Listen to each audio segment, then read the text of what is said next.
মুজিবের মৃত্যুর পর চারিদিকে মিছিল আর মিছিল আর মিছিল, দুঃখজনক ভাবে হলেও সত্য, সেই মিছিল গুলো সব আনন্দের মিছিল।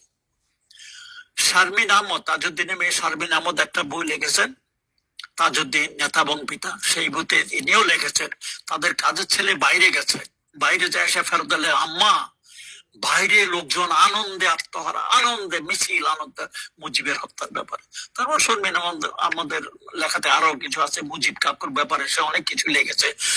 তো এই হলো তখনকার ওই ঢাকার চেহারা, মানুষের আনন্দ। আরেকটা, মুজিবের মৃত্যুতে কারো চোখে কেউ একটু চোখ পানি দেখে নাই, কারো মুখে মানে ইন্নালিল্লাহ শোনা যায় নাই। আর মুজিবের জানা যায়, লোক পাওয়া যায় নাই। ইভেন হাসিনার নিজের কথা, যেটা আমার ফাঁসি চাই মতিউর রহমান মিন্টু লিখেছে, যে তার নিজের কথা 10-15 জন লোক ধরে এনে তার বাপের জানাজা করা হয়েছে, এটা হাসিনার